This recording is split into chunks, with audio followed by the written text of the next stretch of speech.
All right. Anyway, let's go to Samuel, and why don't we dedicate our study today to hopefully see a full and complete release of the hostages, and then get on with the business of destroying Hamas.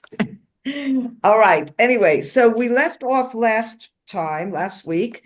We were in 2 Samuel chapter 19, and we left off just before verse 40. But before we go back to verse 40, I want to kind of remind us of a few things that become extremely relevant as we continue our study. So in chapter 19, there was a situation where you have this Shimei ben Gera, Shimei the son of Gera, who was the one who was cursing David as he's coming down, running away from Absalom, going down towards the Jordan Valley. Now, when he's coming up, this man comes and apologizes to David, and David forgives him. But there is this Avishai, who is Yoav's brother. Avishai is another one of the sons of Tzeruiah. Tzeruiah is David's sister, okay? So remember, this Tzeruiah is David's sister, and we have met now two sons. One is Avishai, and one is Yoav, and Yoav is the chief general, okay? So this time it's Avishai that says, why aren't you putting him to death? He's upset with David for forgiving him. And David's response, he says in verse 23, he says, but David said, what has this to do with you, you sons of Tzeruiah, that you should, be as a Satan to me? He said, wait 1 second. Yeah, so he's criticizing them, and he's saying, like, why are you, what, like, you have the sense that he's frustrated, you sons of Tzeruiah, okay? Sons of Tzeruiah, why are you bothering me? Why are you, presenting this? Now, there are two places before this that we see this response where he refers to the sons of Tzeruiah. So if we go back to chapter 3, verse 39, okay? And here, okay, so here we're still in the, involved with the war with Saul, the house of Saul and David, etc. And Yoav, of course, is his chief of staff. And he says, and this is just when and it says here on verse 30, just before that, Yoav and his brother Abishai had killed Abner. Okay, so we remember that David had just essentially tried to make peace with Abner. He did make peace. Abner came and says, this civil war is no good, and I'm willing to make peace. And David accepts him. And just after that, not necessarily knowing that David had already accepted him, Yoav goes and kills Abner. And here we have that it was not just Yoav, but Yoav and Abishai, his brother, both killed Abner. So what is, at the end of that whole story, verse 39, what does David say? Today I am weak, even though anointed king. Those men, the sons of Tzeruiah, are very hard for me. And my translation says they're too savage for me, but it's really hard, difficult. He talks about those sons of Tzeruiah, they're difficult, okay? So that's one. And another verse we have in chapter 16.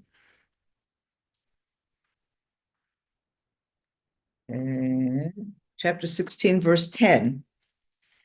And here we are right now. We're in the same situation, the reverse. Okay, this is going down, leaving. We talked about it before as he encounters Shimei. And again, we have just before that, these are the insults that Shimei hurled. Get out, you criminal, you villain. All this is what's going on. And then verse 9, Avishai, son of Tzeruiah, said to the king, why let that dead dog abuse my lord the king? Let me go over and cut off his head.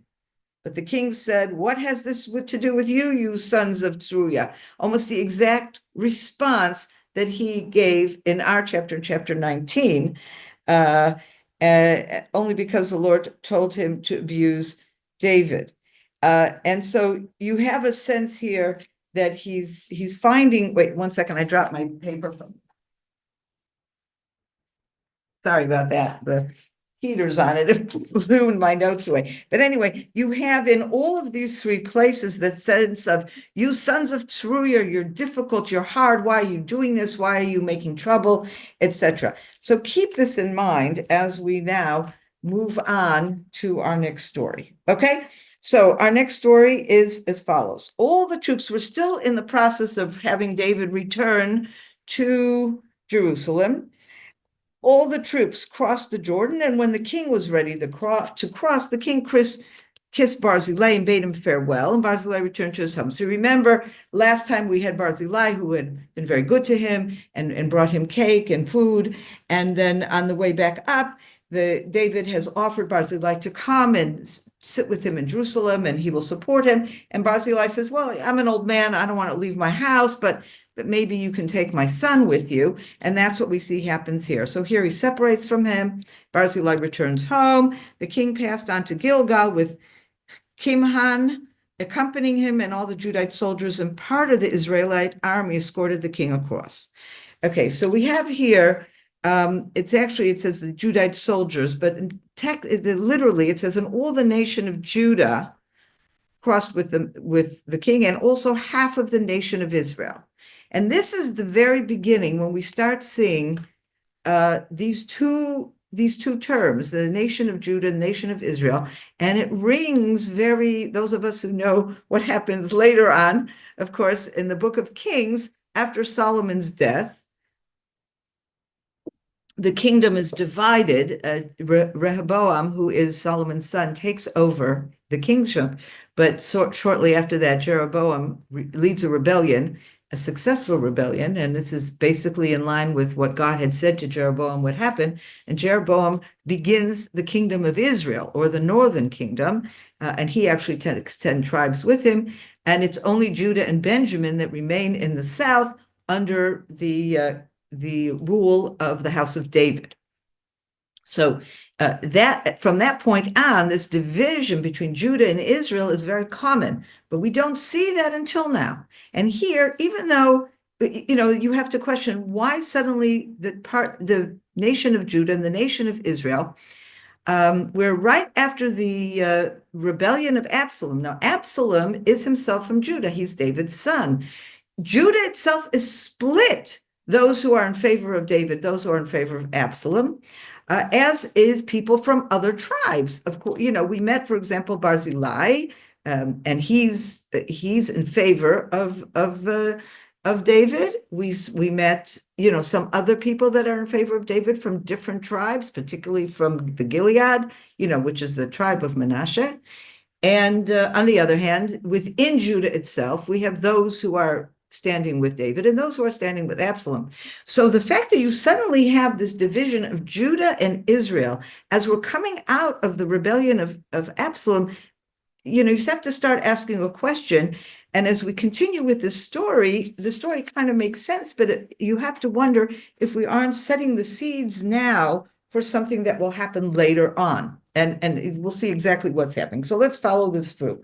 Okay. So, okay, so let's continue.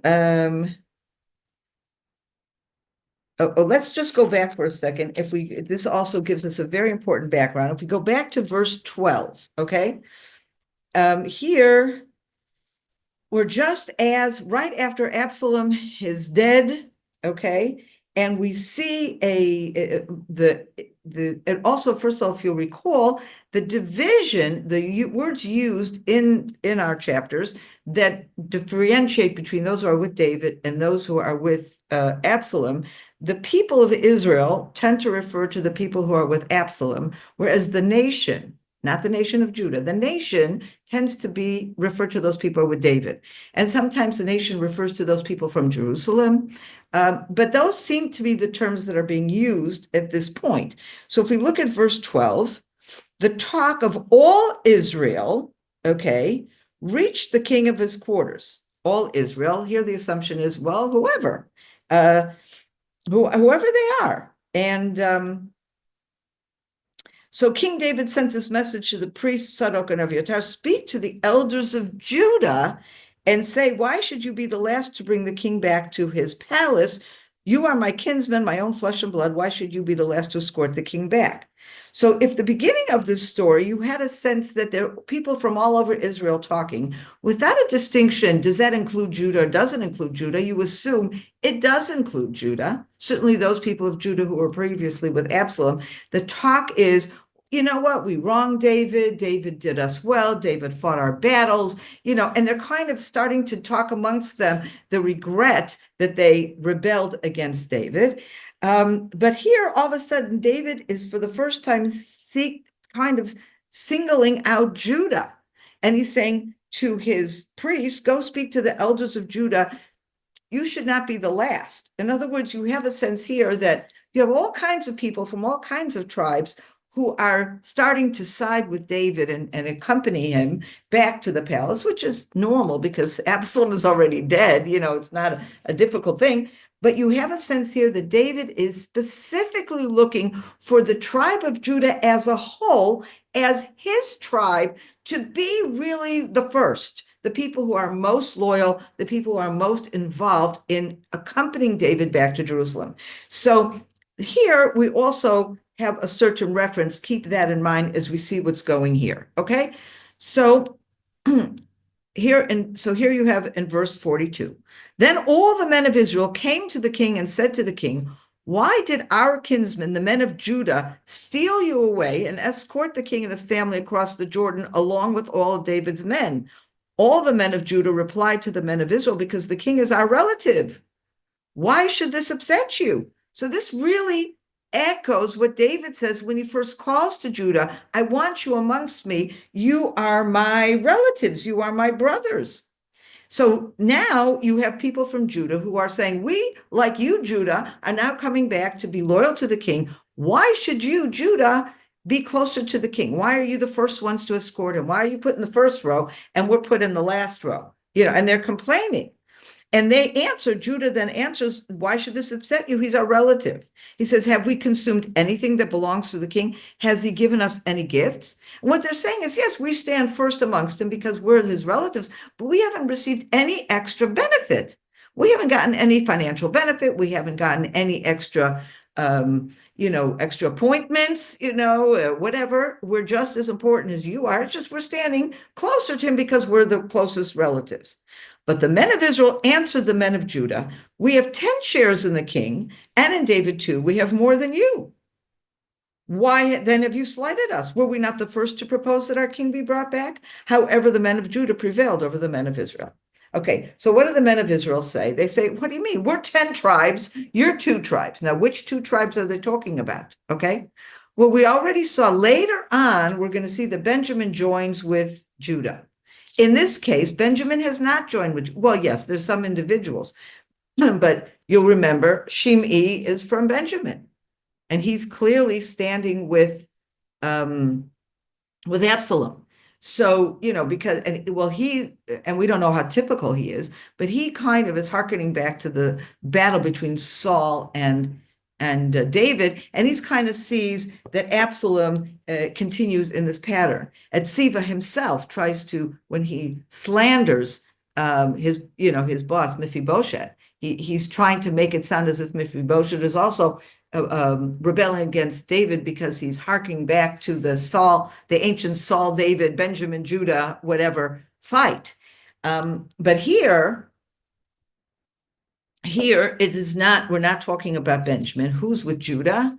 Judah is with Simeon. And Simeon, by the way, has already been subsumed into Judah. Actually, Simeon's original territory is like a little island in the middle of Judah, and by this point has been subsumed into Judah. Okay, so you don't even talk about Judah anymore, as Simeon anymore. Judah is in there. But I think in this context, this is the explanations that I've seen. The 2 tribes, is all 10, is everybody else, including Benjamin, except for Judah and the Simeon that has been subsumed within them. So basically what Israel is trying to say, we're more than you. If anybody should be closer to the king, it's us. We represent a far greater number of the people. But, and then he says, we were the first to propose that our king be brought back. In which case, if we go back to the verse 12, in those verses, let's see, it's actually in verse 10, the same chapter, chapter 19, verse 10.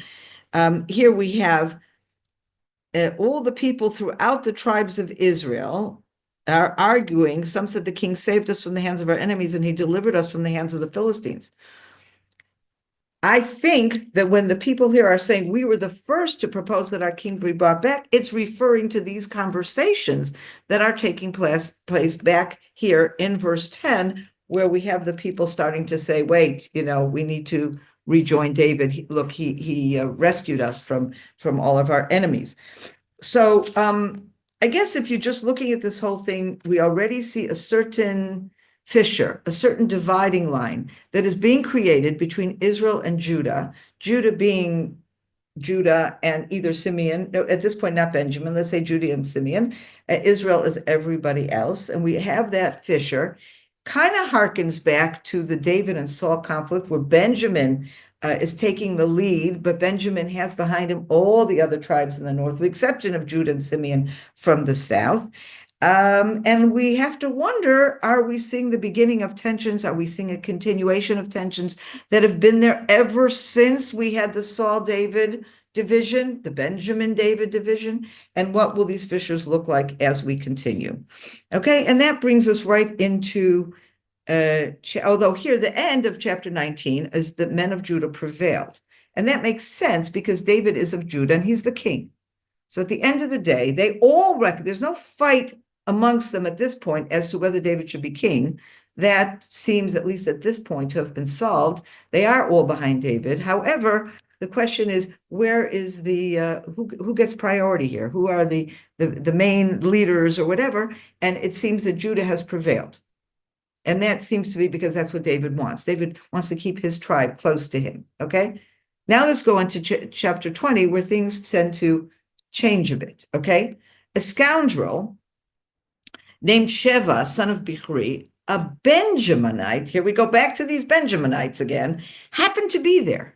He sounded the horn and proclaimed, "We have no portion in David, no share in Jesse's son, every man to his tent, O Israel." So here we have just resolved this tension, it seems, between Judah and Israel, where Israel includes Benjamin, right? And Judah prevails, and all of Israel has agreed we're all behind David. And then we have a Benjaminite coming up and starting another rebellion against David. Now we have to believe, and I think we discussed this before, that when we're seeing, basically, David's life has been falling apart ever since he sinned with Bathsheba. He just goes from problem to problem to problem. And here it's so intense because he had this terrible rebellion of his own son Absalom against him. He's involved in a terrible civil war. He prevails. And it looks like at the end, after verse 44 in the last chapter, you would anticipate it would say, and the kingdom was at rest and at peace for X number of years, and everything is great. Instead, the very next chapter, the very next verse, we already have a new rebellion. It's like there's no time to rest. And again, this rebellion is going along that same old line, that same old tension between Israel and Judah, between Benjamin and Judah, okay? And so he sends the call, every man to his tent, O Israel. Basically, he's saying, everybody after me, okay? All the men of Israel left David and followed Sheva, son of Bichri. But the men of Judah accompanied their king from the Jordan to Jerusalem. So you have to wonder, when David says, I'm going to keep Judah close to me, maybe he already understood that the declarations of the people of Israel were not something he could rely on. Because immediately, even though the people of Israel saying, we want to also be part of David and Israel, and David says, you are part of Israel, but they happen to be my family, they're a little closer. The very next second, they leave and start and follow this new rebellion against David. And here the lines are crystal clear. It is Judah against Benjamin, and Benjamin takes with them all of the rest of Israel. Okay, so we have the beginning of this, we don't have a war yet, but we have this call to rebellion. David, and he's still on his way back to Jerusalem. He hasn't even managed to get back to his palace, and he's already dealing with the next rebellion. Okay? David went to his palace in Jerusalem, and the king took the 10 concubines he had left to mind the palace and put them in a guarded place. He provided for them, but he did not cohabit with them. They remained in seclusion until the day they died in living widowhood. Okay, so there's a few issues here. So first of all, it's kind of strange here that he says he left the 10 concubines to mind the palace. I have to read this as an irony. Okay, these 10 concubines were left behind, and they end up being the most vulnerable. Because you recall, one of the first things that Absalom does when he comes to the palace was to take those 10 concubines, and he lies with them, all 10 of them, in full view of the entire people. So I believe this idea of I left them to guard the palace is irony. Maybe he thought he was leaving. I can't even imagine that he truly believed they were going to be guarding the palace. But I think there's something here in scripture that's saying, yeah, if you could call that minding the palace, if anything, he abandoned them. They were the most vulnerable of everybody. And that's what happens. And so we have also, though, a clear reference to that, because he says he did not cohabit with them. Now, where is that coming from? So if you look at Deuteronomy chapter 24, we have a very clear law here that is, by the way, Jewish law to this very day, very clear biblical law here. Deuteronomy 24, verse 1. A man takes a wife and possesses her. She fails to please him because he finds something obnoxious about her, and he writes her a bill of divorce, hands it to her, and sends her away from his house. So this is setting forth the situation. First of all, it tells us, and I know Christianity didn't always agree with this, but it tells us very clearly, divorce is biblically permitted. You have a situation where a man, for whatever reason, the marriage breaks down. He hands her a divorce, and she leaves. What happens? She leaves his household and becomes the wife of another man. Okay? Basically, it's not that she becomes a wife of another. She is free to become a wife of another man. Once she is divorced, she is free to marry somebody else. Very clear in the Bible. But then we go on to the continued situation. Then this latter man, second husband, rejects her, writes her a bill of divorce, hands it to her, and sends her away from his house. Or the man who married her last dies. Okay, so we have a man and woman who have been married. They get divorced. The woman is now free to marry somebody else, which she does. Then something happens so that the second marriage also breaks up. Either the man dies or the man divorces this woman. And here we have, this is the most important rule here. The first husband who divorced her shall not take her to wife again, since she has been defiled. And actually, the word defiled is a very strong word here, but it doesn't really mean she's defiled. She did absolutely nothing wrong. But just the fact that she's already had relations with somebody else in between is as if she is disqualified from going back. And that's what it says. For that would be abhorrent to the Lord. You must not bring sin upon the land that the Lord your God is giving you as a heritage. The understanding here is that what this biblical command is trying to prevent is people doing a lot of wife swapping. You know, you're married to this one, you go to that one, then you get sick of that one, and you want to go back to the first one. So basically what it's saying is when you divorce, assume it's final. Now, the truth of the matter is, by law, if a man and women are divorced and they want to get remarried again, it's perfectly fine so long as the woman is not married someone else in between. If she's married somebody else in between, that's it, done. Can't go back to the first husband. To prevent this getting on and off the roller coaster kind of situation. Now apply, this is a very, very, clear biblical mandate. We have a situation where David had these concubines. Now, it's not the same as a marriage, but it has a certain similarities. He has these concubines. He leaves. Absalom comes and lies with them. And so what basically David is doing here is he's following the biblical mandate. Once these women have been with someone else, he can't take them back. Now, actually, the way Jewish law works is in the case of a rape, this law doesn't apply. In other words, if a man is with his wife and then the wife is raped by somebody, she can go back to her husband. That's not a problem. And so there are people that are saying, in this case of Absalom taking the concubines, it would have been akin to a rape. Nobody asked them. They had no choice in this matter. They were taken by this new guy who became king. But here, with the explanation that I read, that made a lot of sense. It's the same concept, but because he's king, okay, he has a different standard. Okay, so even if technically he would be allowed to take these women back, it doesn't look good. And I would say, not just that it doesn't look good, there's a political issue that enters here. Okay, it's like Absalom has used these concubines as a way of saying, now I'm king, these are mine. And I think it's like David saying, I'm not playing this game. Okay, I'm back as king, but that doesn't mean I'm going to take these women back. But the women cannot become instruments. That's not an honorable way for a king to behave. Okay, but at the end of the day, it's tragic because they are not able to marry. They live in the palace. They're treated well, okay, but they are not able to marry anyone else. They do not go back and have relations with David, and therefore they're called living widowhood. Okay, and that is a term that is used even for today. There are women, unfortunately, who are tied to men in bad marriages, and the men refuse to give a divorce. And that's also the same kind of situation. They want out of their marriage. They can't get out of their marriage until the husband agrees. And then you have a situation of women who are stuck. Okay, and that is that kind of thing. It's a very, very tragic situation.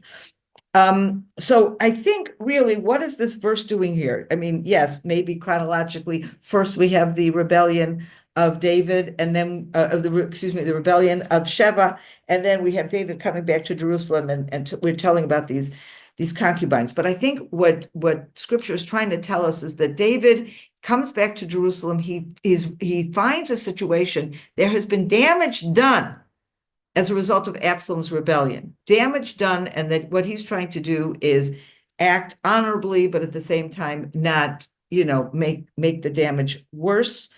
And that has to be presented, that David comes back and assumes his position as king.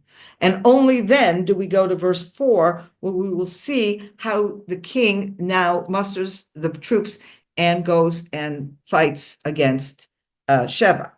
And I think that's also very interesting. He's not going to, he doesn't stand there in the entrance to Jerusalem and start a battle, okay?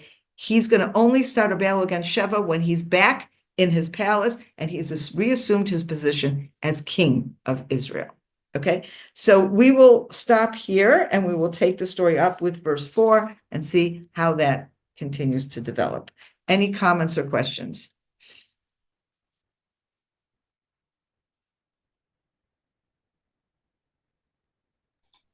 It sounds like that split between Israel and Judah was prophetic, because like you say, it happened a few years later, 80 years later, or however longer.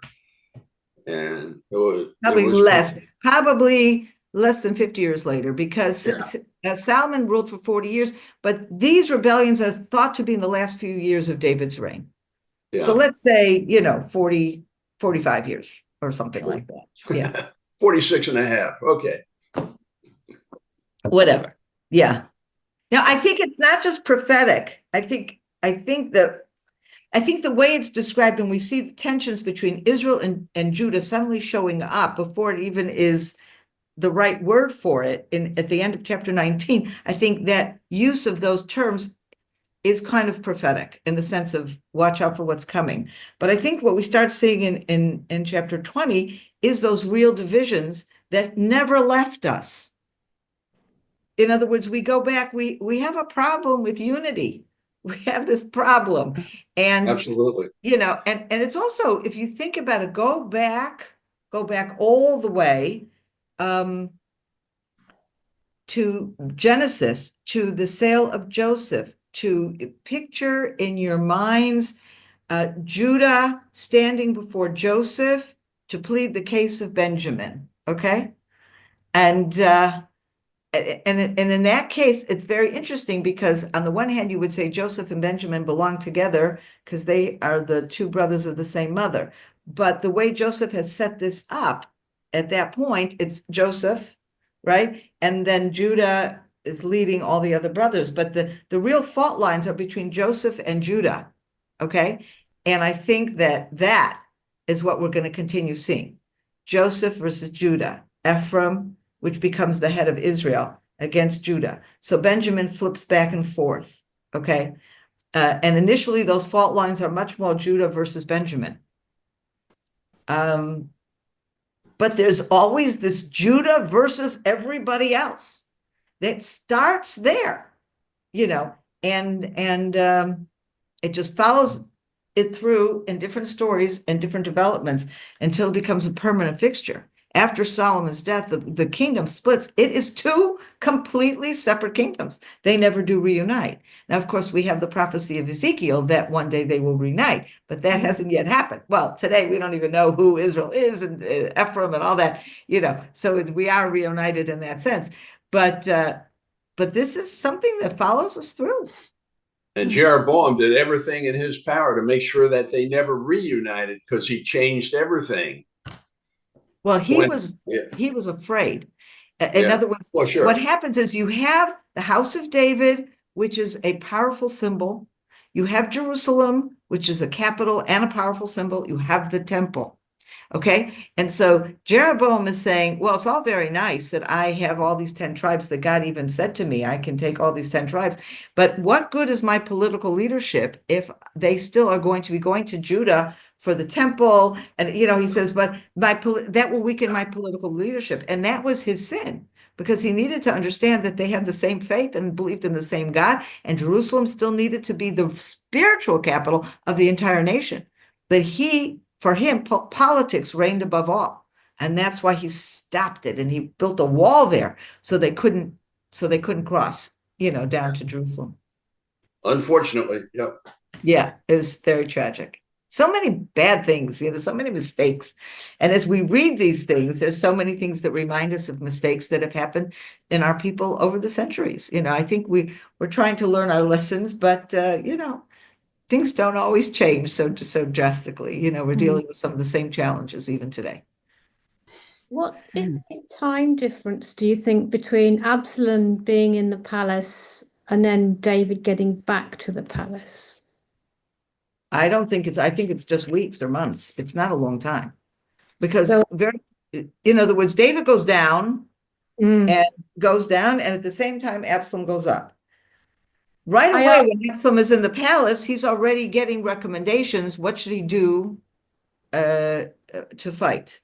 And if you recall, he follows the advice to take the time and gather his army.